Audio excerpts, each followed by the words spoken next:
Actually, let's see.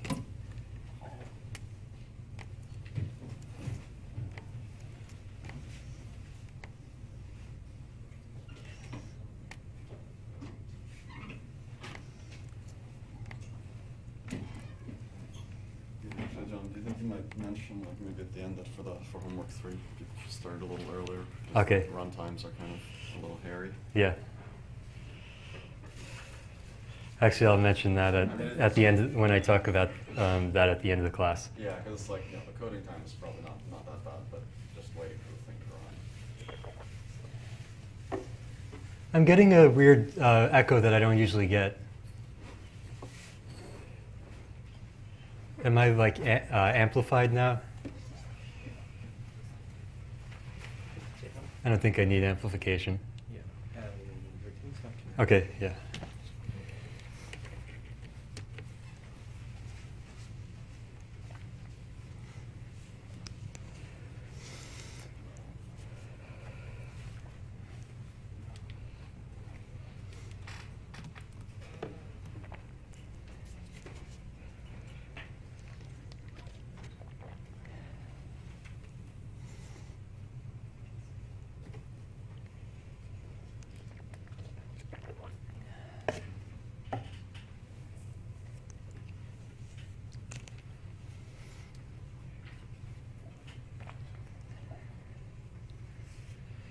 All right, now's a good time to start.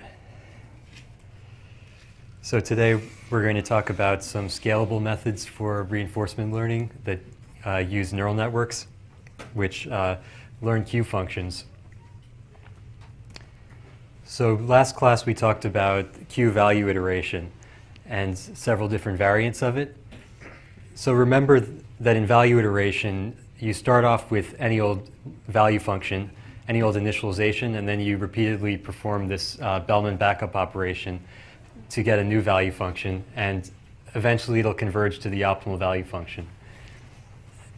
And you can do this with the state value function, V of S, or you can do it with the Q function, Q of SA. So that's Q value iteration. And what we talked about last class is how you can use function approximation. So you can, instead of having a Q function, which is a table that tells you the value of every state in action, you can use you can use some kind of function, such as a neural network, to approximate the Q function. And that works if you have a large or an infinite state space or action space. So the kind of algorithm we talked about yesterday, or last class, was the basic pieces are you parameterize your Q function, for example, with a neural network, and we're going to call that Q sub theta. And at any given state action pair, so we generate a whole episode, and at any time step, we can compute the backed up Q value for that time step, or the backed up Q value for the state action pair you got at that time step. And it's just defined as the reward plus gamma times the next Q value, where we maximize over the next action. And this is a unbiased estimator of the backed up Q value, regardless of what policy you use to collect the episode. So that's one of the big reasons why we're using Q functions for model-free reinforcement learning as opposed to value functions, because we can do Bellman backups without, using off-policy data, using data collected from any old policy. And when we have function approximation, we can't just set the value of a state action pair. We have to update our function approximator in some way. And the most straightforward thing to do is to write down a quadratic loss function, which is just our Q value minus the estimate, and we minimize this quadratic loss. So we talked about a bunch of different variations on this basic Q value iteration algorithm, some of which are kind of batch methods, meaning you collect a lot of data and you do a big update on that batch of data, and some were more like online methods where you collect a little bit of data and you do one gradient step on that data. So these are kind of two different ends of the spectrum. And so the batch version of the algorithm would look like this. You So n is your iteration count, and each iteration you run your policy for some number of time steps, and you collect a bunch of data. You collect an episode or a trajectory. That's the same. That's a synonym. Someone was asking that on Piazza. And so you collect a bunch of, usually that might consist of a bunch of episodes, or it might consist of part of one really long episode. It doesn't really matter. You just need a lot of transitions. You need a lot of transitions like state, action, reward, state to do this update. So you get your data, and then you minimize this quadratic loss function, where we're looking at, we're using these backup estimates. So this is what the batch algorithm looks like. We can also do on the other end of the spectrum, we can do an incremental method where we collect our k time steps of data, and then instead of solving this minimization problem, this nonlinear least squares problem from the previous slide, we just do one gradient update. So we take the gradient of our quadratic loss and we do one SGD update using that. And this algorithm makes sense even if k equals 1, so if you do an update every step. And if k equals 1, this is what's called the Watkins Q-learning algorithm in the setting that you don't have function approximation. And this is known to converge. And under appropriate conditions, appropriate but very rare conditions, it converges to the optimal policy.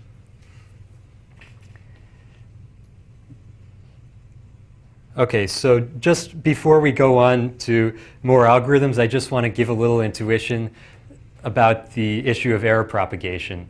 So I said in the previous class that without proof, but because I don't know, this isn't a theory class, but I said that this Watkins Q-learning converges, and some of these Q-value iteration variants can be made to converge. However, now we're using function approximations, so we don't just have a table of values now, of state action values. We have for example, a neural network representing our Q function. So what's going to happen there? Does it still converge? And the answer is not necessarily. In fact, there's no guarantee that it can converge, and you can come up with pathological cases where it diverges and goes off to infinity. So I just want to give a little bit of intuition about why that might happen. So let's say this is your Q value before the update. So that's Q superscript n in case you can't see it. And then let's consider the backup. So this is T applied to that Q function. Since the backup is a contraction, that means it must bring you closer to the optimal Q function, Q star. So far, so good. And you are going to get closer if you're in the tabular setting. But the problem here is that you have a function approximator, and it can't represent all possible Q functions. So let's say it can only represent this curve. This curve is the set of Q functions that it can represent. Like, let's say the full set of Q functions is this whole 2D plane, and the set of Q functions you can represent is this dotted curve here. So what's going to happen is then what you're actually going to get when you update the parameters of a Q function is you're going to get a projection onto this manifold. And if you look at the projection here, it's actually further away from the Q star than you started. So even though you got closer when you did the backup, you ended up further away after you did the projection. So it's actually possible. It's not just that you're going to get the wrong Q function in the end. You can set up an example where this actually diverges and the Q function goes off to infinity. And okay, so that's the issue of the projections. And the other issue is just noise. So this is an issue whether you have function approximation or not, but it's another big source of difficulty when you're trying to use these kind of methods. So let's say here's your Q function before the update, and here's the TQ is the backed up Q function. But you don't go exactly there. You go there plus some noise. So let's say this circle represents the distribution over the Q values you get after your update.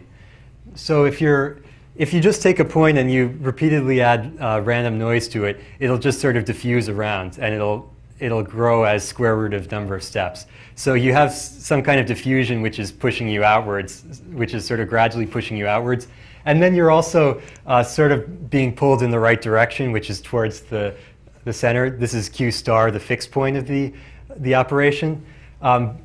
So the problem is if you're not careful, then the noise is going to be bigger than the signal. So the amount that you drift away from the center due to this diffusion, due to the noise, is bigger than the amount that you're being pushed towards the center by the actual contraction. And realize that, and I drew it like this with the spiral because, well, with gradient descent, you're never going to see a spiral like this because it's just a fact of vector calculus that if you take the gradient of something, it has zero curl.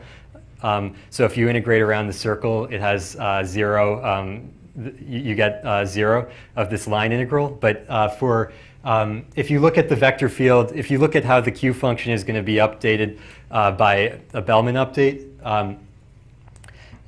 you can get a vector field that has non-zero curl. So you can end up, it might look like this kind of spiral.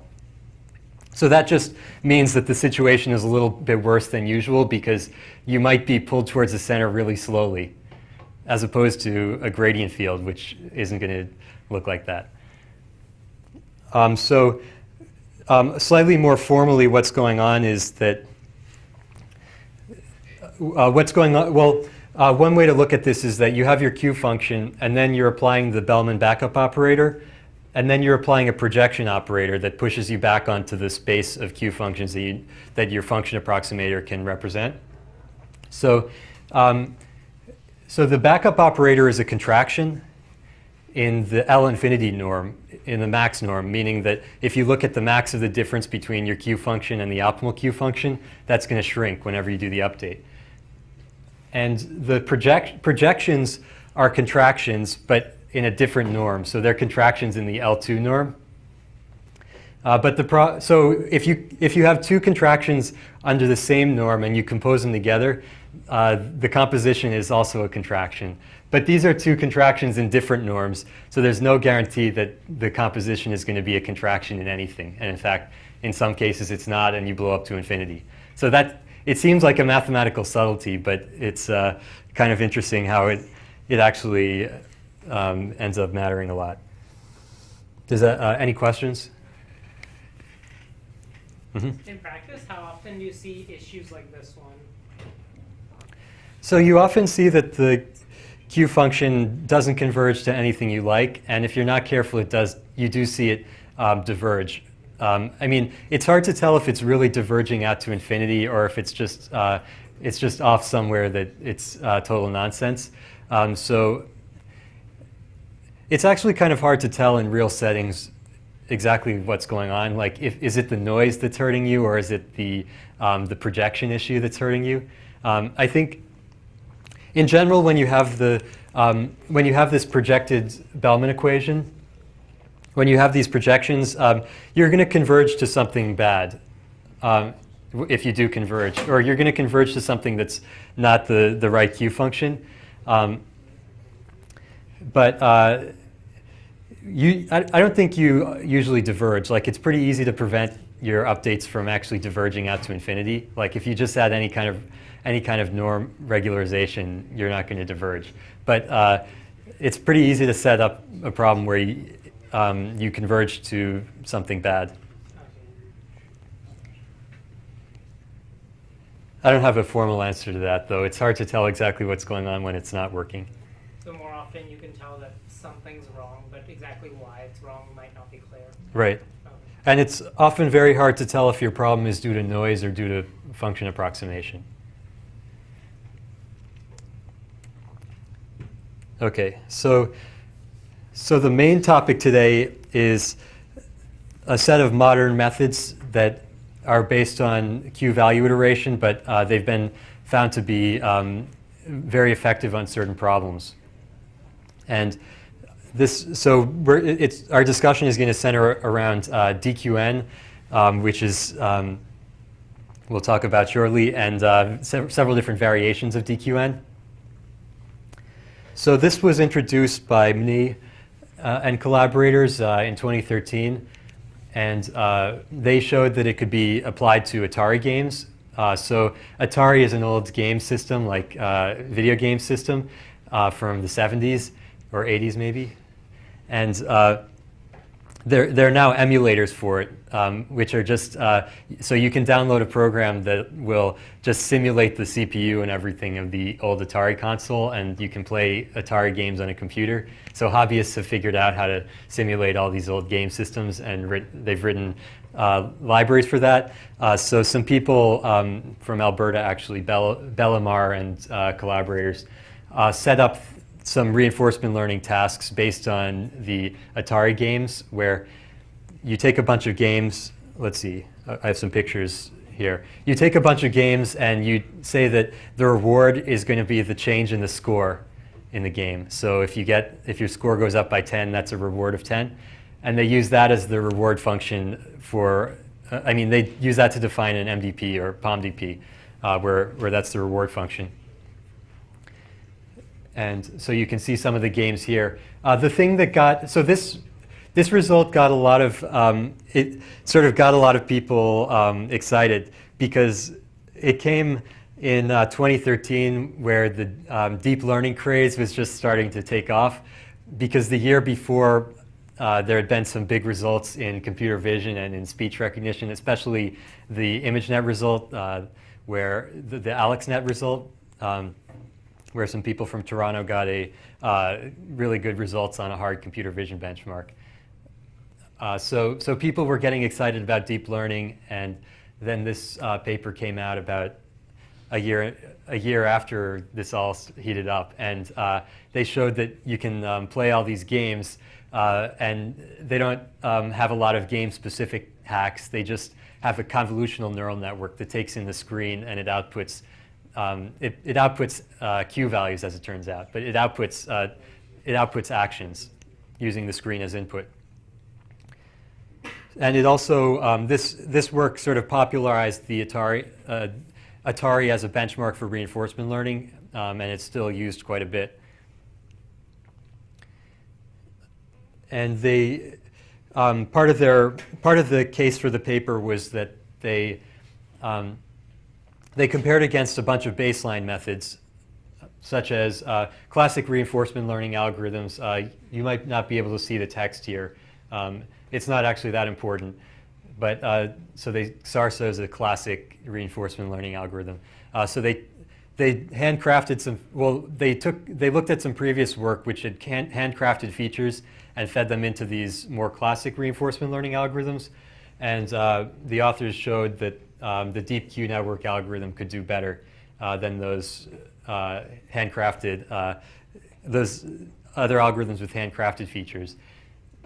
And it's actually, these were kind of weak baselines. So if you actually look at the results they got and you compare it to what people have gotten now after tuning for a while on this data set, it's, the scores aren't that high, but it was definitely, this data set was pretty new at the time, so people hadn't really done much with it.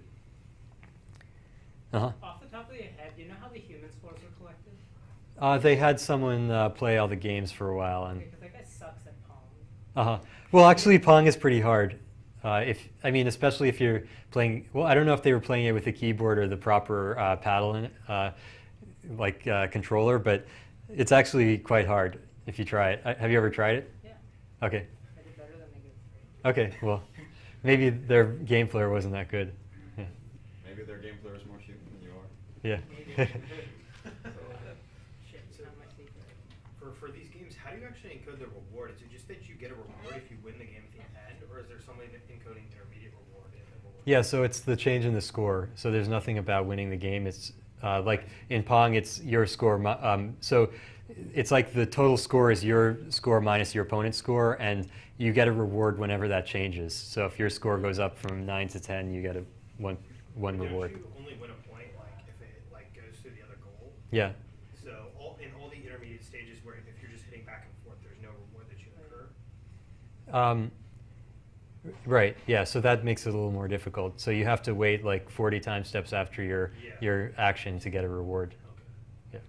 Yeah. Does the network have to decode the score from the screen, or is it given? No, the reward is given as this external signal as part of the environment. Mhm. I'm curious, how does the action rate of the network compare to like optimal action rate on an emulator, like one action per frame versus what they're doing? This is like, so they used a frame skip of 4, meaning that they took an action every 4 frames. So it runs at 60 hertz, I think. That's the maximum rate, and so they're running it at 15 hertz, which is still faster than the human thinks or reacts. So the network they used looked like this. You have a image coming in, and you have some convolutions. You have 2 layers of convolutions and rectified linear units as the nonlinearities, and then a couple fully connected layers, and then you output the Q values of all the different actions. So here they've shown 18 different actions that you can take. There are 18 actions because you have directional buttons. You have directions of the joystick, and you have a bunch of different buttons. So I think it's 2 different buttons, and you have 4 different joystick. Yeah, is it that? I don't know. It's no. It's 2 different buttons, fire or 2 different button values, fire and don't fire, and then you can go up, down, left, right. So anyway, there end up being 18 actions, and you have this kind of network, which is used for all the games. And now let's look at the actual algorithm. So as a preview, it's sort of a hybrid of online and batch Q value iteration. And the reason it's sort of a hybrid is that it's interleaving optimization and data collection. So it's not just like in a batch method, we collect a bunch of data and then we do a bunch of optimization on it. Whereas in an online method, we're just collecting a little bit of data and doing one optimization step on it. So here you're doing, you collect a little bit of data, you do one optimization step, and so on. So the key terms we're going to use are, so there's this concept of a replay memory, which is a history of the last n transitions. And here a transition just means state, action, reward, state. And the target network is, this is the old Q. This is the Q function that you're trying to compute the Bellman backup on. So it's this old Q function that you're trying to use as the to compute the backups. And meanwhile, you're updating. You have this this other Q function that you're updating rapidly. So you have to store two sets of parameters at any given time. So here's actually, oh, can you see what's written here? Or should I blow it up? Okay.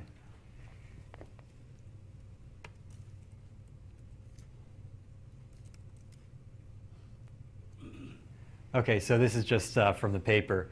So you initialize your Q function. Then you, okay, phi here just means pre-processed image. So you can just pretend phi is S. That just means you're pre-processing an image. Okay, so here, so now you're looping over time steps. Here, this is the epsilon greedy policy, meaning with probability epsilon, you take a uniform random action, and with probability 1 minus epsilon, you take the max of the Q function. So here, the Q function is designed so that it takes in the state or the image, and it outputs a vector of action values. So it outputs the value of each possible action you might perform. So that way you can just read off the policy, right? You can read the policy right off of the Q function. I mean, that contrasts with an alternative possible definition, which would be you would have a Q function that would take in a image as one input and an action as another input and output a real number scalar. So you could do that, but then it would be a little less efficient to read off the policy. So here, you have the Q function that outputs all of the values, so you can easily just take the argmax, and that's your action. Okay, so epsilon greedy, you execute that action, and then you get reward and next image. Then, okay, pre-process it, store the transition. Okay, then here's where the update happens. So you sample a set of transitions. So a mini batch just means a small set of transitions from your replay buffer. So in this case, the replay buffer just contains the last million transitions. So you just sample, say, 32 transitions out of those 1 million transitions. And then you compute the target Q value at all of those, for all of the states in those transitions. So the transition is state action rewards next state. You compute the Q value of that state action pair. So, okay, so if this is a terminal state, then you want to enforce the fact that the Q value of the next state is 0, because the next state is a sync state where you get 0 forever. So that's why you set the target, Y here is the target Q value. So you set the target Q value just to be the reward if the next state is a terminal state, meaning a sync state. And in this case, that means that means game over. So if it's game over, you just say that must have value 0. And if it's not a terminal state, then you take reward plus gamma times next Q value. So this is just your estimator of the Bellman backup. And then you do, so you do this for for all of the transitions in your mini batch. So you have 32 transitions, you do this at all of them. And then you do a gradient, update. So you write down the loss function on this mini batch and you do a gradient descent step on it. Any questions? Okay, so now let's just,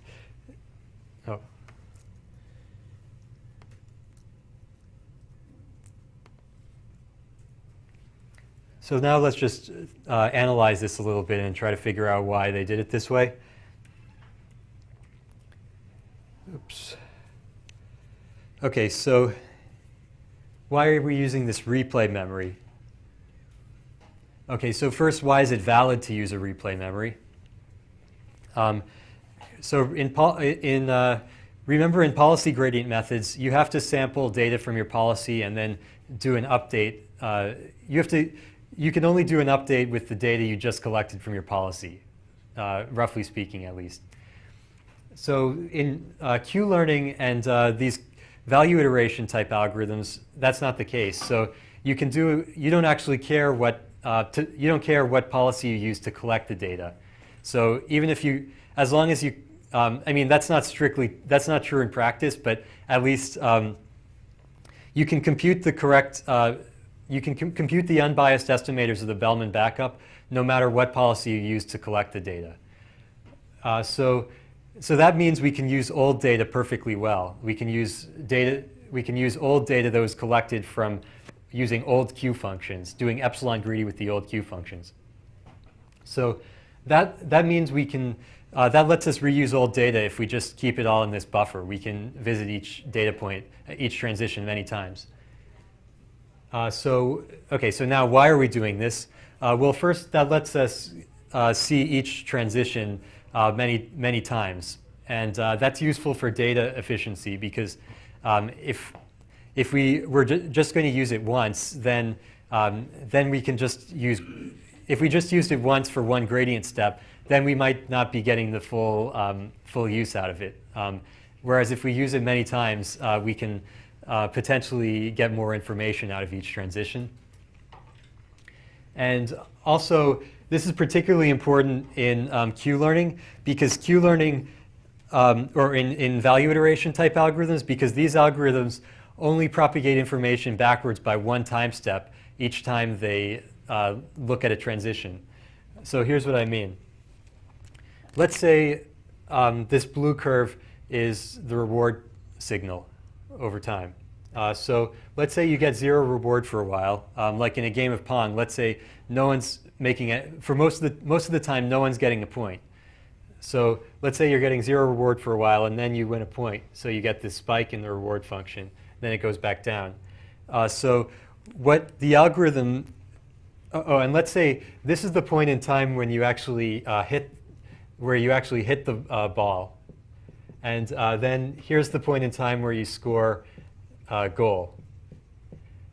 So what we want to do is increase the action value of the action where you hit the ball, because obviously you hit it pretty well at this point.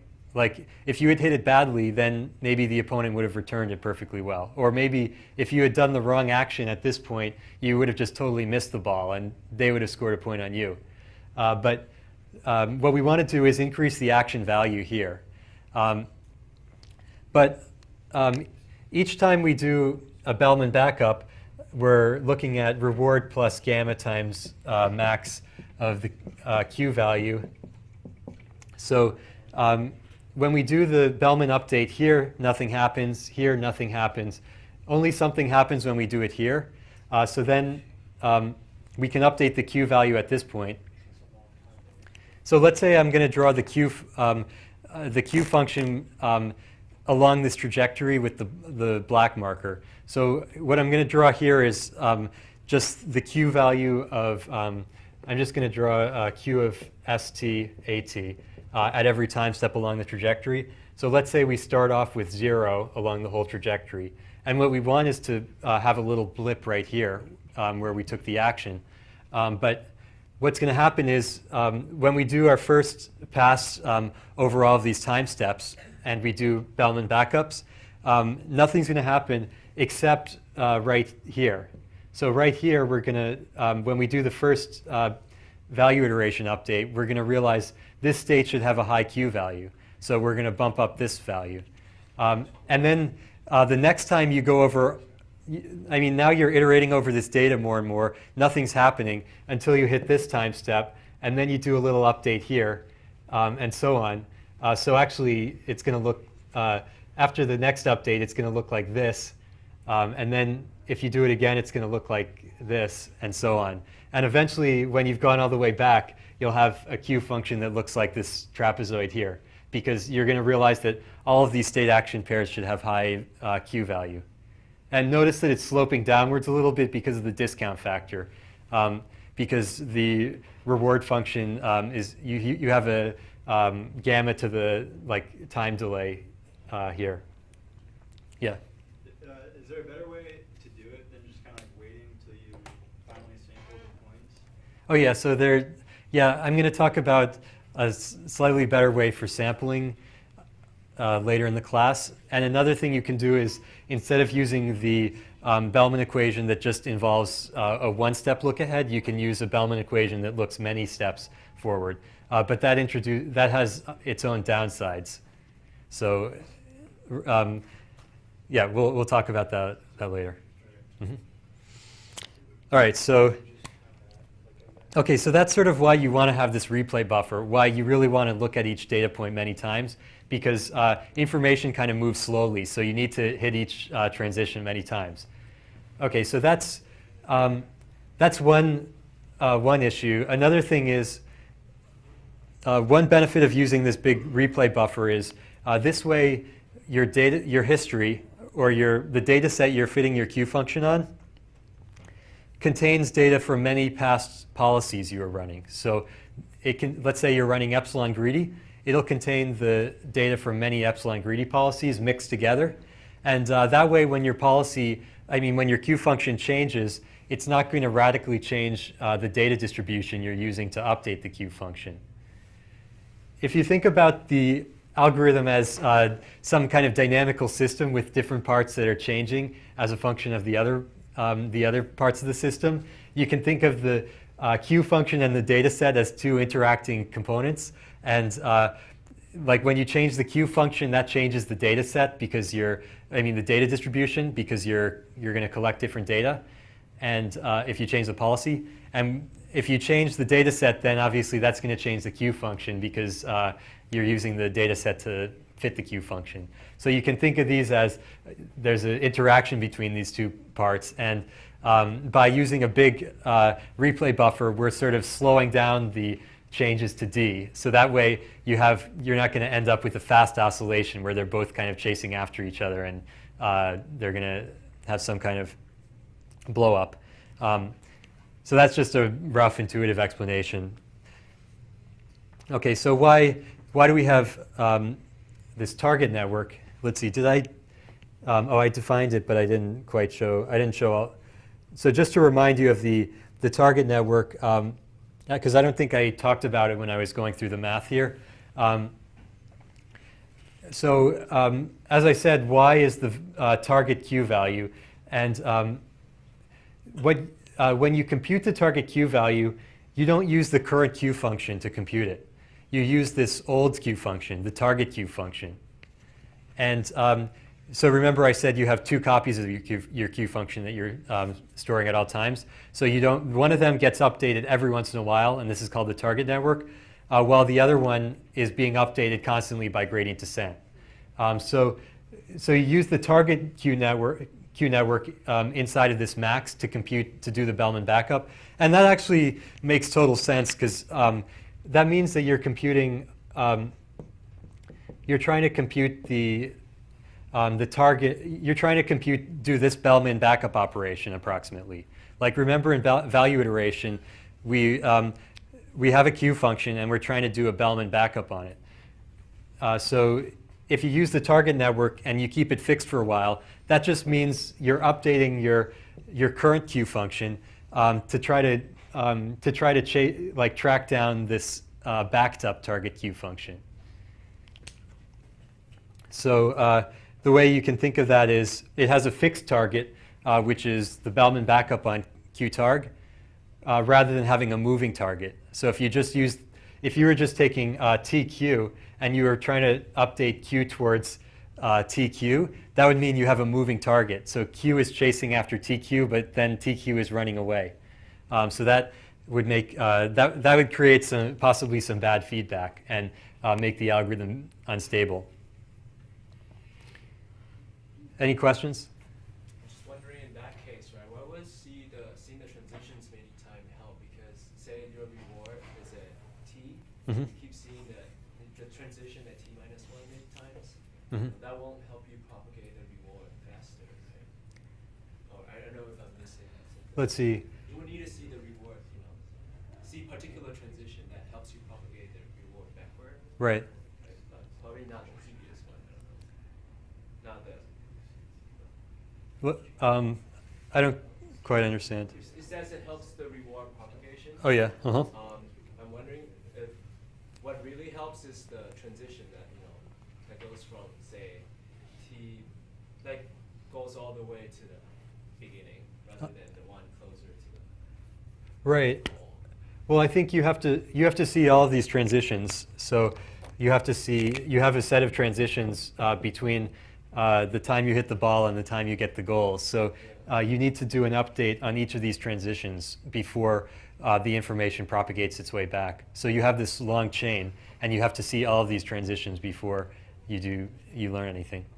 But if you already see the one near the goal, then does seeing it again help you?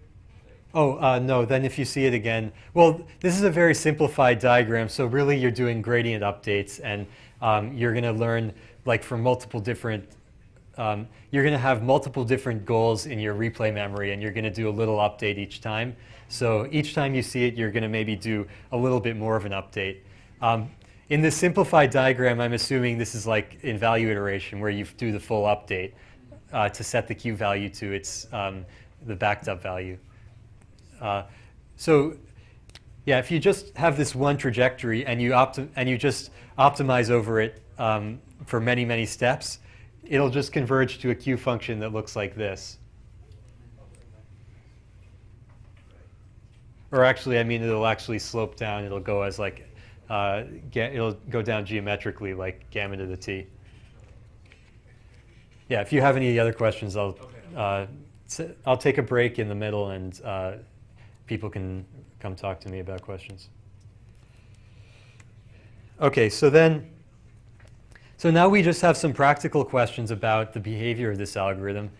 So we're doing Q-learning with function approximation, so we don't have theoretical guarantees that it's going to work. But in practice, it does work quite well, and at least on some of these problems. And then you can start to inspect the Q function and see if it's doing what you think it's doing.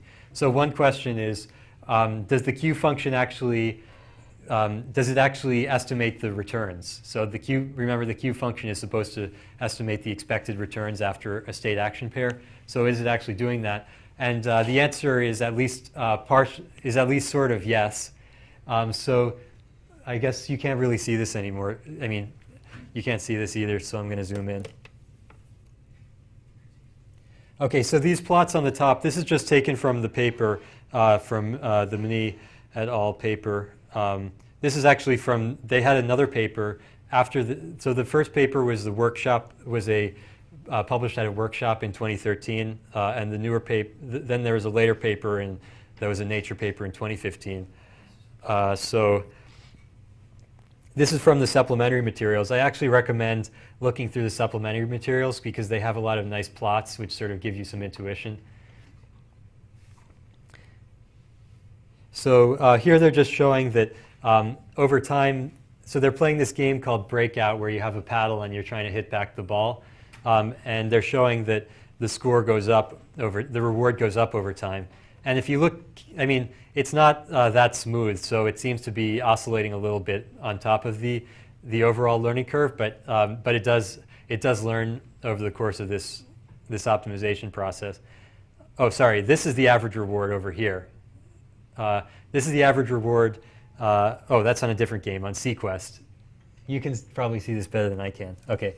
So left, it's one game called Breakout. The right, it's on Sequest. Okay, Sequest, it looks even crazier because it like goes up a lot here, and then it kind of goes down and it starts oscillating like crazy. So you can see that there are some, there are some sort of, I don't know, it's behaving in a little bit of an erratic way. Okay, meanwhile, that's just the reward. And you can also look at the Q values, and they're going up correspondingly. So, I mean, the Q value should be estimating the expected return, so we would expect it to go up over time as the policy gets better. Somewhat oddly, it's obviously not tracking the actual reward very well because the reward is oscillating like crazy. The Q value is kind of smooth.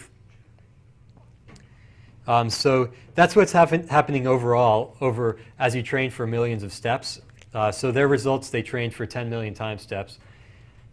Here, you can actually look closely at what's going on with the value function over time. This is actually something that's fun to do, so if you fit value functions, I recommend just inspecting them this way. So here's the game of Breakout where you've got this paddle and you're trying to hit the ball at these blocks. So this is just 4 frames of the game, and you can see that track is just sort of showing where the ball is at each point. So here is here is the plot of the value, the Q value over time at each of the state action pairs along this trajectory, kind of like I was drawing right here. So this is they're showing the same kind of diagram that I was drawing a few minutes ago.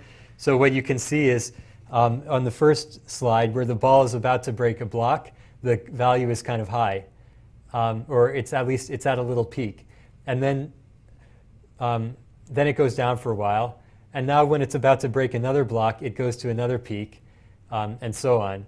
So it seems to be that and the peaks get bigger because later in the game. You break, the bricks on top are more valuable. So as you start to break through to the higher bricks, you can get more points. So, actually, yeah, I hope that might not be exactly what's going on, but that's at least what we'd hope is going on. So you can see that there's some. It seems to like the value function seems to be somewhat tracking what's going on. Same thing with Pong. Here they actually showed the Q values of different actions rather than just the Q value of the particular action that the agent happened to take along that trajectory. So here you can see that at certain states, like here's this first state, one of the actions, okay, so the action values are slightly different. Here they're a bit more different. I'm not sure if it actually, I'm not sure whether it's if I can tell you that this is like the right action is the one with the higher Q value, that's probably the case, but I'm not sure. And whereas in some states, this is kind of cool. In the last figure, so the opponent just missed the ball. So green is the player, and orange is the opponent. So here you just scored a point, and you can see the Q values are all the same, because actually it doesn't matter what action you take at this point, because the ball is just going to go into the goal. So it seems to actually be doing something correct here. Question about that. Yeah. So how does that help you to actually identify valuable actions? If that just drops off, you don't really know where to assign or to which action you should assign value. Right, so here, yeah, that's right. So just if you have this one trajectory, you have no idea which of these actions were any good. In fact, yeah, most of these actions were totally irrelevant, because after you hit the ball, nothing matters. So the algorithm doesn't know anything about that. So actually, maybe it's possible to make a smarter algorithm that does better credit assignment, meaning it can say that actually the thing that mattered for this goal was that you hit the ball right here. So let's just attribute the success to this time step back here. And these ones we don't need to update at all because they were irrelevant. So that's what you sort of want to do. But that's, and you can sort of get there by having models. So if you have models of the system, you can do this kind of credit assignment, but it's very hard to make it work in a general way that'll work on these kind of high dimensional problems, though I think it's probably possible. It just hasn't, it's just kind of hard, and I don't think people have had great success doing it on tasks like Atari. So it's not, I mean, it's not really learning, right? Well, it's learning, it's just not learning the way you would learn it. All right. Yeah.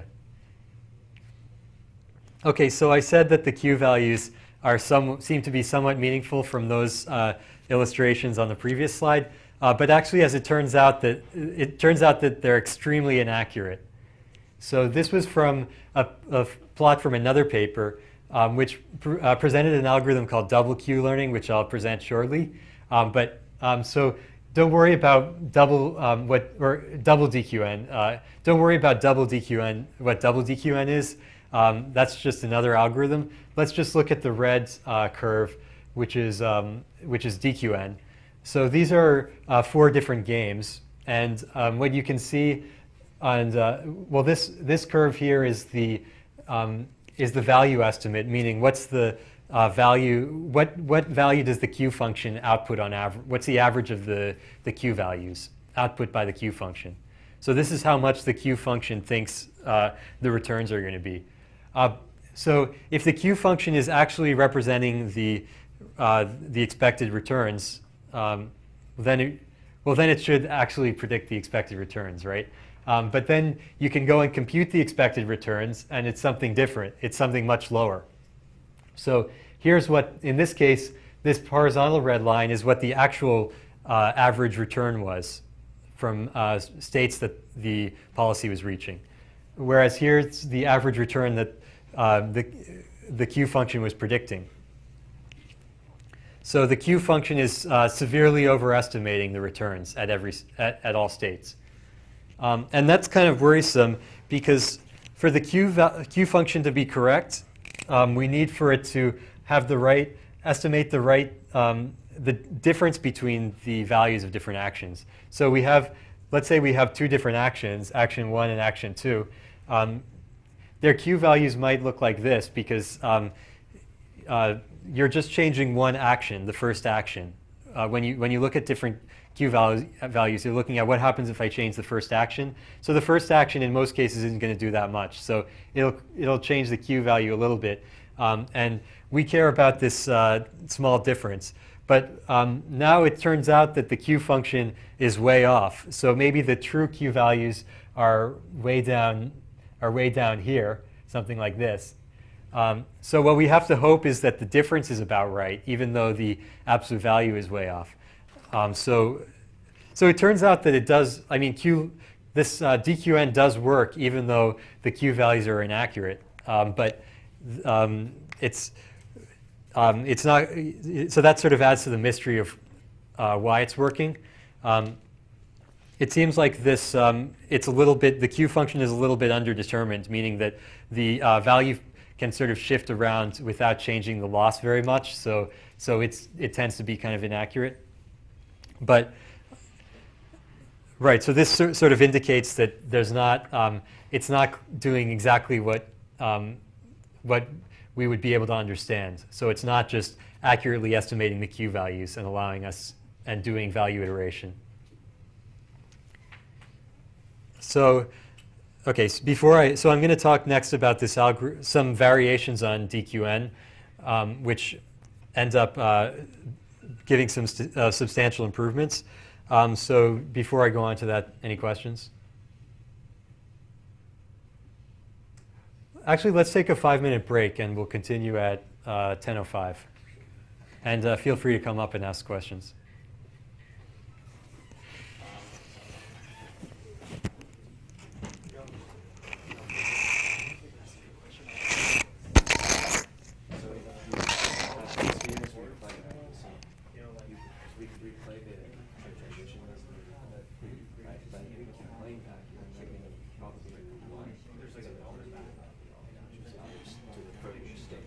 Right.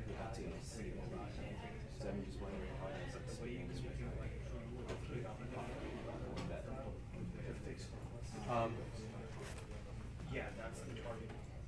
Just because you get to see each transition many times. Because I think if you don't change it, But we see the transition that you already see. it's just because you're not going through them in order. So if you just went through them backwards in time in order, then you might be able to propagate everything backwards in one epoch. But let's say you do them in the wrong order.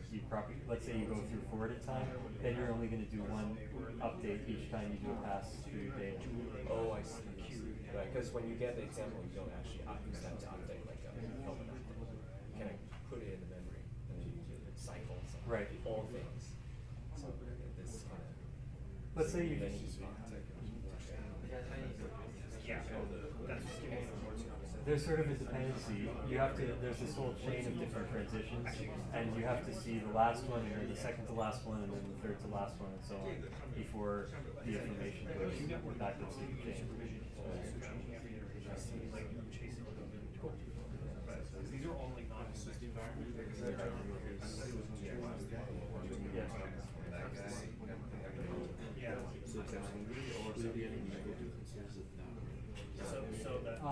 The algorithm would still make sense if it were stochastic, but it turns out to be a bit harder if it's stochastic. But yeah, the theory would be the same.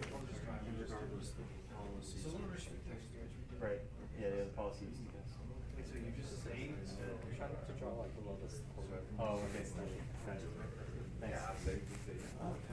that's how you make Yeah. Yes. Yeah, feel free to come it up. It's two things you have a target that's the one that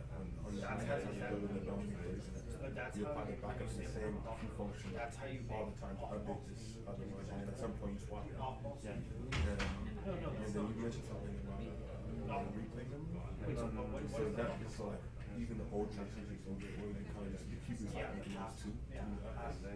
So you keep like a versus like the state action and next state pair.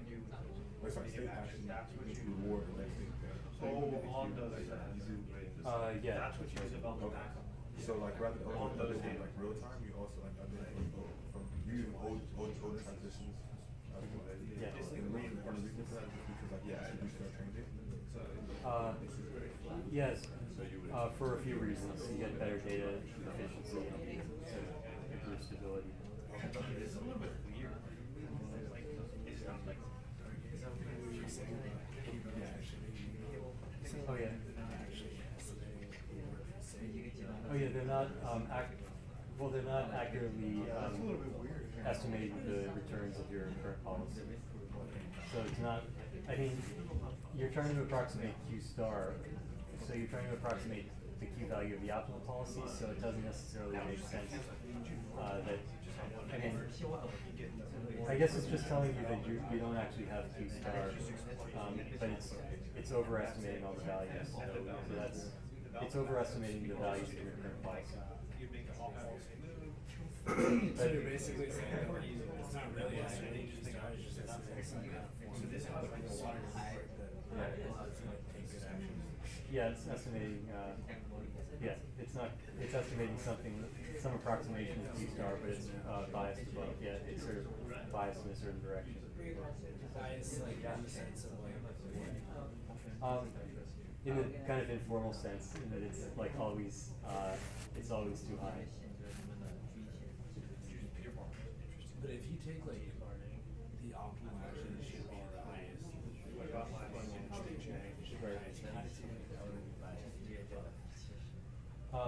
Because if you go and execute all the actions you get from the greedy policy, then you don't get nearly the Q value that was predicted by the Q function, or you don't get nearly the return that was predicted.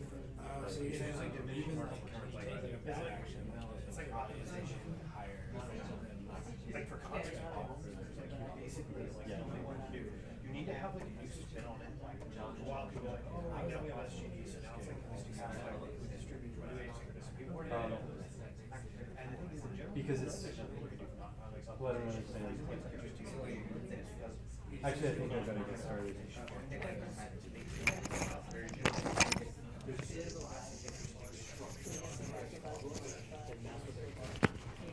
Okay, I'm going to get started again. Excuse me? I'm going to get started. Thanks. Okay, so now I'm going to talk about this algorithm called double Q learning, which was designed to address the issue that I showed on the previous slide, that the Q values are overestimates. So it's not clear that this is a bad issue, because we know that it works anyway, even though it's overestimating all the Q values. But it's reasonable to believe that maybe that's going to hurt you a little bit if your Q function is really inaccurate, and if you could get a more accurate Q function, that would make the algorithm work better. So I'll explain a little bit about the motivation for this double Q learning algorithm, which was proposed a while back in 2010, the original version. So if you take the expectation of the maximum of two random variables, the result is going to be higher than the max of the expectation of these two random variables. Well, that's kind of clear if you imagine you have 1 million random variables. Then you're going to get one really lucky. Let's say they all have the same expectation. Let's say they all have expectation 0. Then the max of the expectations is going to be 0. But the expectation of the max is going to be really high, because there's going to be some particular value that happens to be really high in that sample. So if you take max of a bunch of noise, it'll be you'll get something large. And Q values are kind of noisy, since they're based on a bunch of random transitions that occurred in the past. So it follows kind of informally that if you look at if you do a Bellman backup where you're taking reward plus gamma times max of next Q value, that's going to be an overestimate of the Q values, because you're taking the max of a bunch of noisy quantities. So this is all kind of informal. It's made more formal in the paper, which is a pretty nice paper. So I recommend taking a look at it. But the idea is that we know that Q learning, that Watkins Q learning converges. So the way it converges is you have this, the step size goes to 0 over time, meaning the noise goes down to 0 over time. And so what this argument is saying is that whenever there's a little bit of noise, that noise sort of gets translated into a bit of bias that on top of the noise. So it's not in contradiction with the convergence of Q learning, because the noise is going to go to 0 over time, so the bias is also going to go to 0. But the reasoning is that you might be able to go faster if you somehow remove this bias, this upward bias of the Q values. So the idea that's proposed is to use two different two different networks. Or in this case, so this paper was proposed just in the context of tabular Q functions. So that means you just have a table of Q values. So their proposal was you have two different Q functions, and you compute the argmax using the other Q function. So if you look at, okay, so if you look at the, actually I'll write down an equation. Let's see.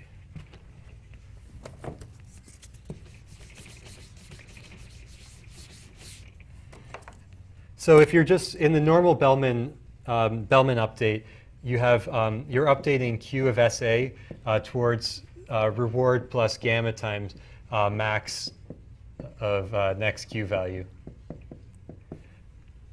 And this max you can just write as, you can think of this as just gamma times Q of S prime and argmax of Q, argmax over A prime of Q of S prime A prime. So you can just rewrite the Bellman update in terms of like this.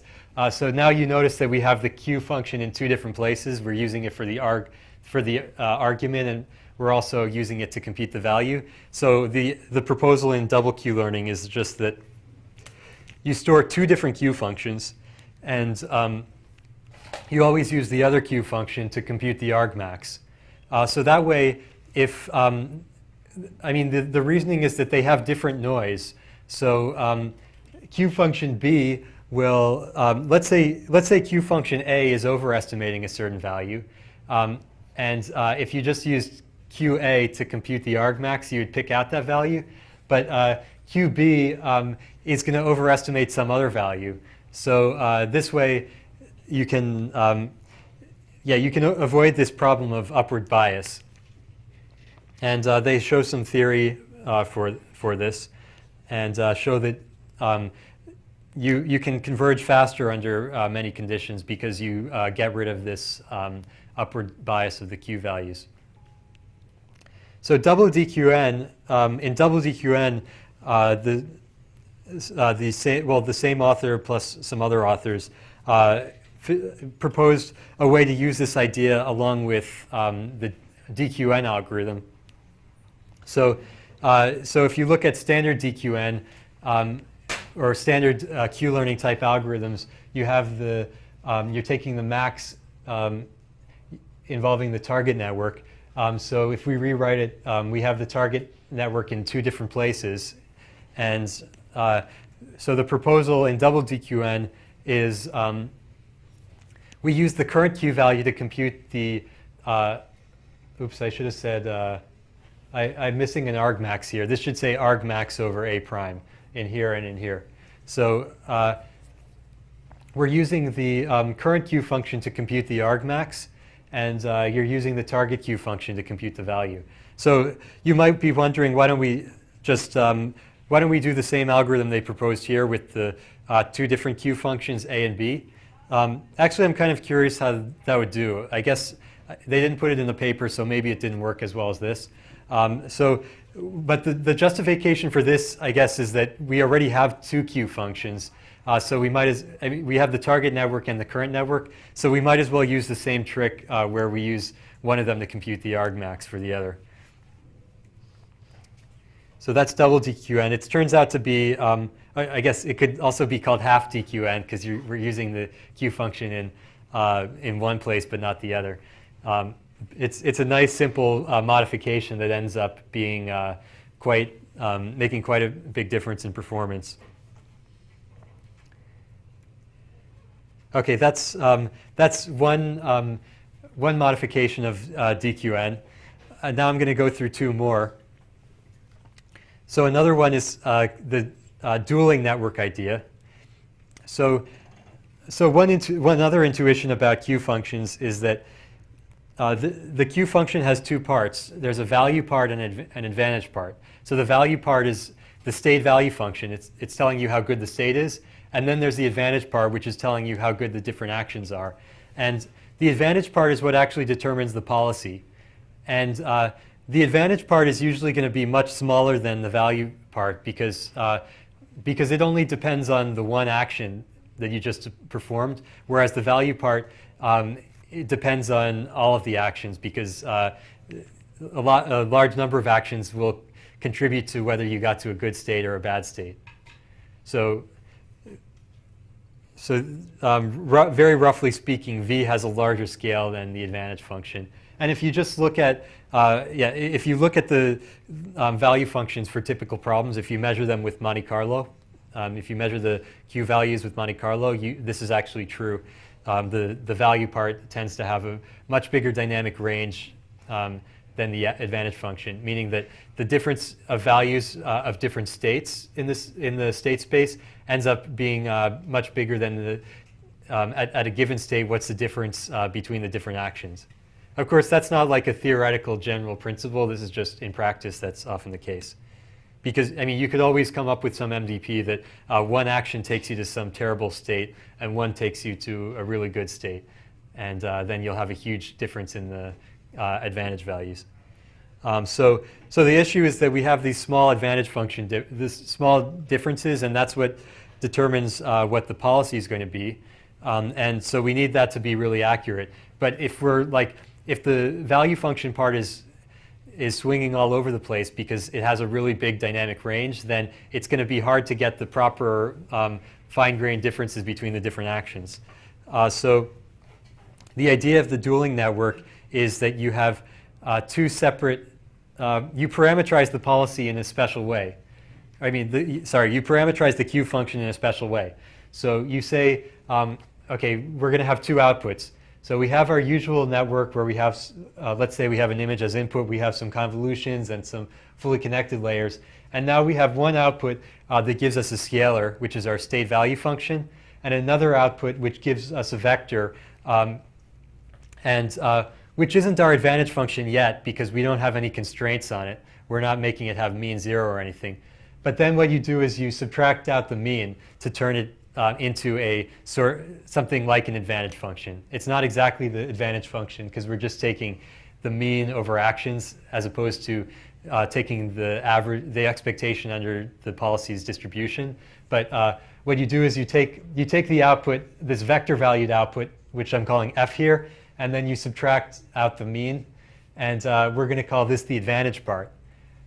So all we did here is we parameterized the Q function a little bit differently, and then we ran the exact same DQN algorithm. So that's what the authors did. They ran the exact same DQN algorithm with this alternative parameterization, and it turns out to improve overall performance a bit. I would speculate. So here's just a speculative reason for this. Okay, so when you separate out the value and the advantage parts, you end up having, the gradient has a different scale on these two sets of parameters. And when you use an algorithm like RMS prop or Atom that does a parameter-specific scaling of the gradients, then you can sort of counter this poor scaling a little bit. But if you just have one set of parameters that's responsible for getting the state value function and the advantage values, then it's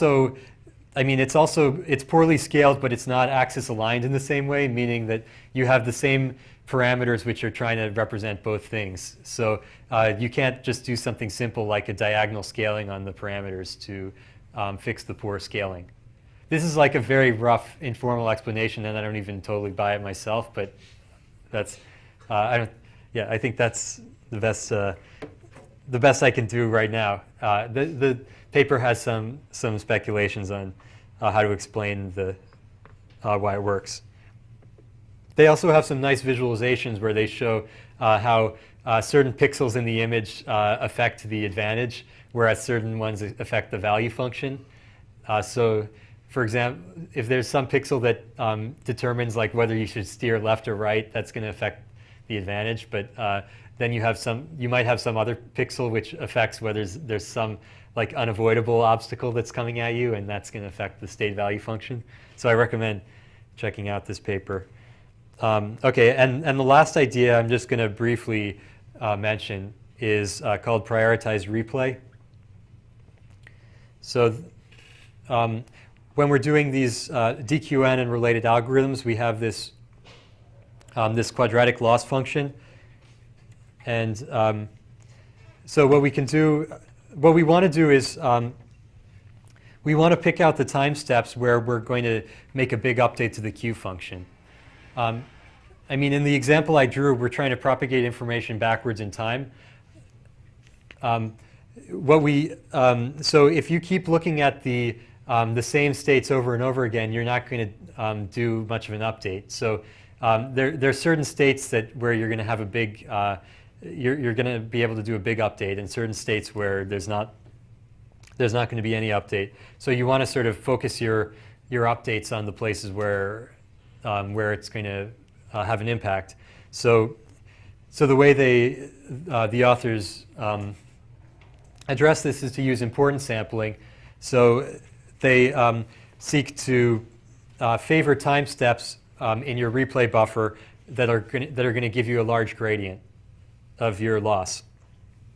And I said this allows for faster backwards propagation of reward information. That's a little bit, that's not strictly true, because they're not doing anything specifically about propagating information backwards, as far as I remember. They're just picking out the time steps where you're going to get a big update. Well, we don't know how big the update is going to be before we do the update. So how do you do that? I mean, you're trying to pick out the time steps that give you a big gradient, but to figure out what the gradient is, you have to measure. You have to actually compute that gradient. So what do you do?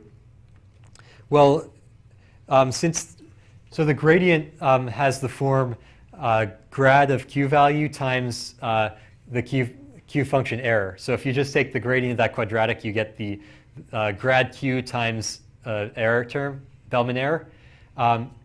And that's delta sub I here. So it's approximately true that in the places where you have a really big error delta, you're going to have a big gradient vector, assuming that grad Q is doesn't vary too much. So if grad Q doesn't vary too much in magnitude, then the magnitude of delta grad Q is just going to depend on delta. So we just have to look for the places where you have a large delta, and you can use the Bellman error delta that you got the last time you looked at that transition as a prediction of what the Bellman error is going to be the current time you get that transition. Because remember, in DQN, you're just doing small gradient updates each time you see a transition. You're not like updating it all the way towards the target. So it's pretty plausible that the Bellman error you saw last time you looked at this transition is going to be pretty close to the Bellman error you see the current time you look at it. So okay, so they use the last Bellman error, and they define a probability distribution that depends on the last Bellman error at each transition in the replay buffer. So they propose two different schemes for doing this. You can sample proportionally to the magnitude of the Bellman error, or you can do a rank. You can sort them all and look at the rank in this ordered list of Bellman errors. And so that's another way of doing it. And it turns out they work about the same. Well, they're almost exactly as good as each other. So the red and the blue curve here are these two different schemes for these two different importance sampling schemes. And the black curve, I think it's the black curve. There are two curves here. I don't know which one is which.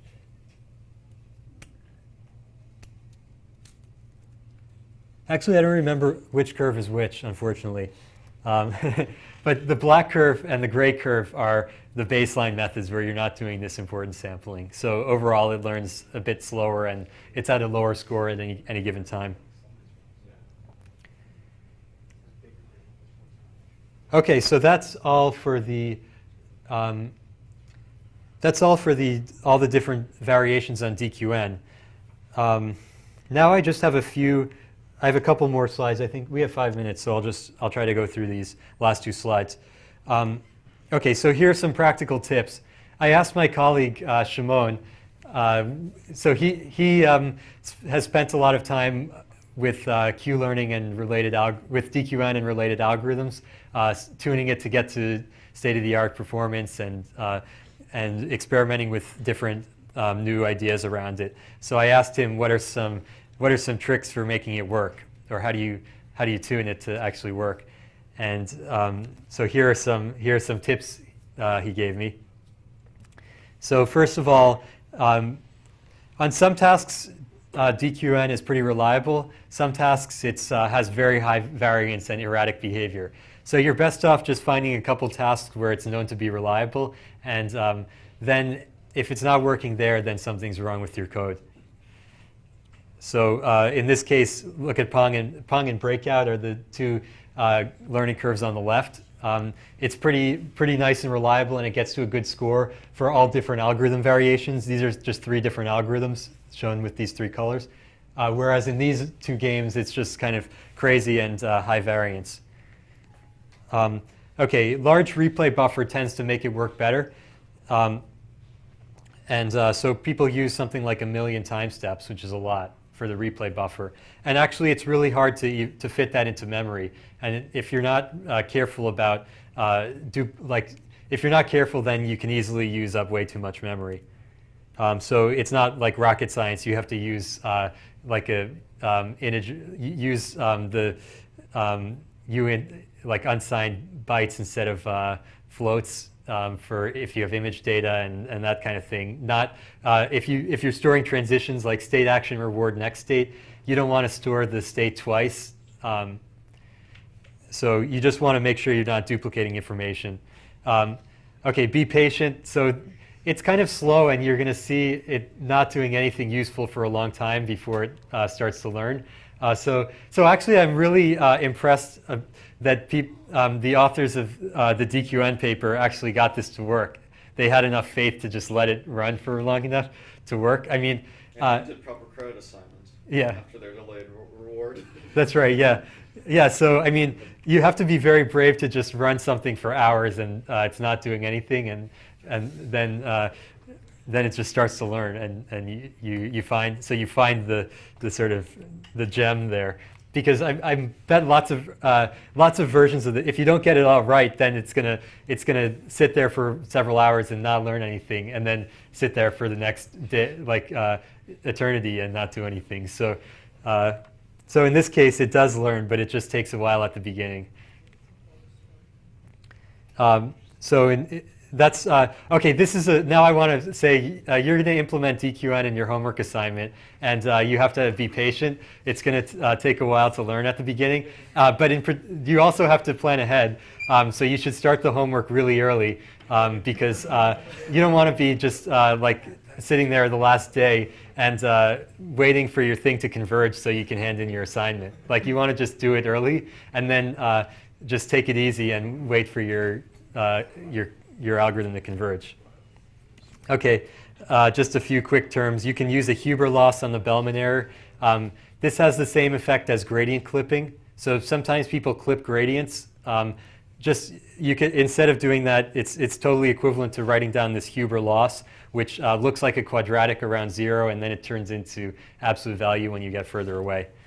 So if you have an autodiff library like TensorFlow, you can implement this Huber loss, and it'll do the same thing as gradient clipping. Double DQN gives you a pretty good improvement if you just make a few lines change in your code. Okay, this is a general principle for reinforcement learning, which is really useful. You're usually doing some pre-processing. Just try playing it yourself. Try solving the task yourself using the pre-processed or using the processed images, because maybe you just downsampled it so much that everything is gone.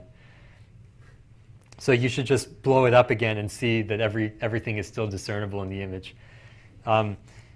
Okay, run multiple random seeds, because sometimes the performance is really high variance. So if you don't run multiple seeds, you're just going to be looking at noise. And often it helps to do schedules of learning rate and exploration, and the epsilon that you use in epsilon greedy. So if you really want to push the performance, you can actually get quite a big improvement by just playing with these schedules. Okay, that's all. Thank you.